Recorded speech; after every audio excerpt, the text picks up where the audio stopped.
It's obviously on a heck of a run, five Yeah, games straight with home runs, and today 8 RBIs with the grand slam. yeah. I mean, it's he's super talented.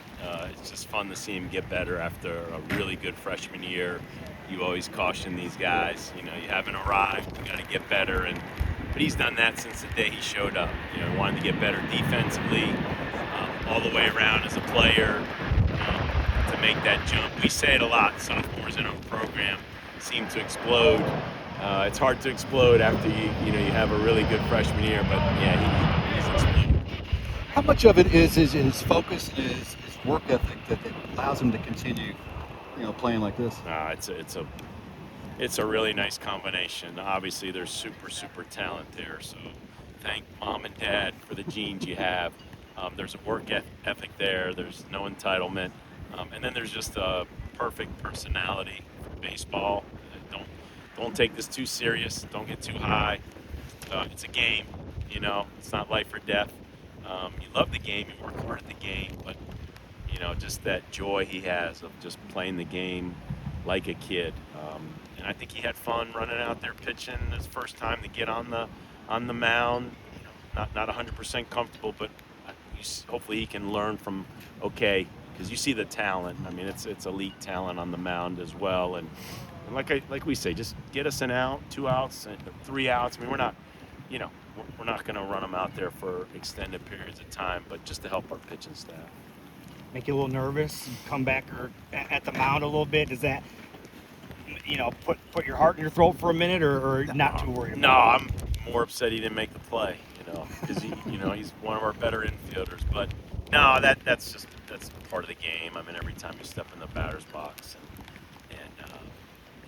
like I said, he was probably more upset he didn't make the play. But they had some good at bats against him. They made him earn it.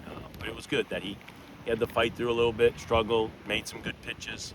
Again, not a perfect inning, but just good to get him out there for the first time. Hartman gave you 5 pretty good innings today. Hartman is the last two starts. I mean, when you're keeping the runs to 2 and 3 in a midweek game, you're giving us 3, 4, 5 innings, man. That's all you can ask. I mean, selfishly, we know how elite the stuff is, and so yeah, we always expect a little more, and he can do more. But just want him to, as we've been saying, stick to the process and enjoy this. Trust your stuff. And those last 2 starts are very encouraging. Hopefully, he can just build on that. After a little bit of a bumpy start, you guys seem to be finding a nice stride as ACC play is getting ready to start. Yeah, I think sometimes there's blessings in the struggles. Nobody likes losing, but you get their attention. You are able to address things. They have to be the ones that enjoy the feeling of winning, and you have to hate the feeling of losing. And I think once you go through some losses and you realize, okay, that's not acceptable. We always say it, if you're better than us, we tip our hat. But many times when you lose, there's something you didn't do well enough. So you look inward and say, okay, where can we get better? So new season begins. We look forward to 30 ACC games, and excited that we get to open up at home and against every ACC opponent is good. So one of the reasons you come to Louisville is to play in the ACC. So hopefully the kids are excited and feel like they're ready.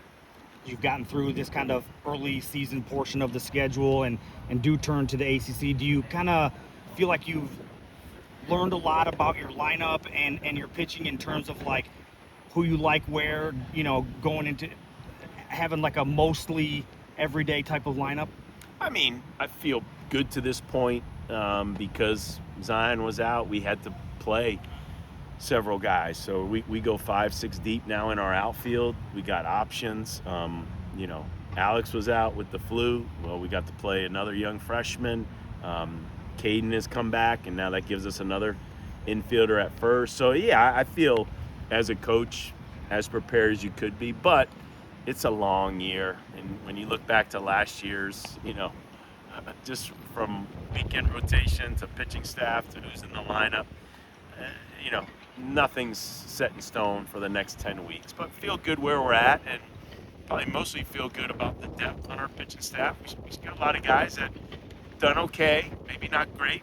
They can take it up another level, and and we feel like we got enough options, at least, offensively now, that, if somebody hits a little tough patch or some adversity, we should be able to cover it up. Second day since he's returned, Zion just keeps proving, his impact whenever he's on the field. Yeah, I mean, just the at-bats are so quality, and to put him in front of Tague, he's in a good spot, because right now, as well as Tague has played, man, Zion's in a good spot in the lineup. So we just got to make sure we protect Tague, on the back end. And I think Nugent and Heisel and Hott and Slanker, we got plenty of guys that can do it.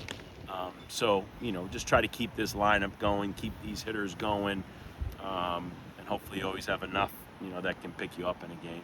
To be able to jump right back in the lineup in that top third, and be able to hit the ball how he has, what did he do in that kind of time that he was out to be able to keep his timing right like that? Well, I think the preparation was elite. From, you're talking first one to the training room every day. My heart-to-heart with him was, I need you around the hitters. You need to be in all the hitters' meetings. You need to be on the cage. You need to be with the hitters. And so that meant he had to do all his treatment and everything before. So that was first one to the facility most days. Probably one of the last ones to leave the facility most days.